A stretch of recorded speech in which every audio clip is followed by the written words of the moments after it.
Всем привет! Итак, чтобы сделать охотничий костер, нам понадобится яма под охотничий костер. Рассчитывайте так, чтобы если по краям поставить кирпичи, можно было положить шампур и на нем что-то готовить. 2 тележки камней приблизительно. Вот это более крупные, и вот это более мелкие. 2 ведра глины рыжей и лейка, чтобы ее разводить. Соответственно, еще лопата и совок. Вторым этапом формируете дно. Я докопал почти до глины из малых и средних камней. Видите, камни такие оббитые, потому что я вот так по ним постукивал. И все их, чтобы они свое место находили, плотно садились.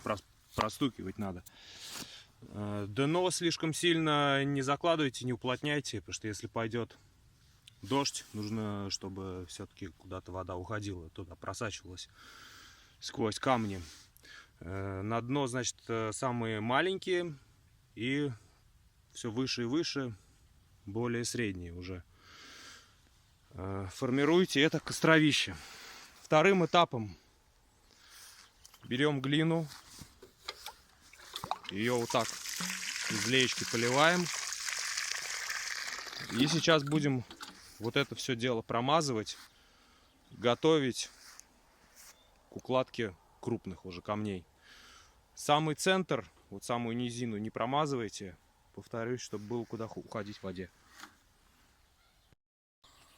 Вот что получается после первой промазки. Так плотненько давите совочком, чтобы во все щели эта глина проходила и их забивала. Потому что часто подкапывают кроты, в эти костры они залезают. И ну, если плотно делать, то этого не будет. И сразу же улетело ведро. Наверное, понадобится третье, чтобы вот это все как следует установить. Пришлось даже сходить еще за полтележкой больших камней, чтобы вот эту каемку выложить побогаче. Немножечко не хватало, вот как раз верхнего рядка приблизительно. Вот получается какая-то двуслойная конструкция. Никогда не ленитесь и делайте полноценный внутренний слой из мелких камней, потому что он как раз-то изолирует большие камни от холодной почвы. И получается внутренняя земляная как бы печка, которая будет долго держать жар, который не остынет и будет держать вот этот вот круг вокруг себя, этот радиус прогретым. И ваши коллеги-походники или соперники, они уже 10 раз бегают еще за хворостом, за дровами, а вы в это время будете спать около вот этой жаркой печки, около этого охотничьего костра. Сейчас промазываю это глиной, еще, наверное, ведро потребуется, и уже финальный результат вам покажу.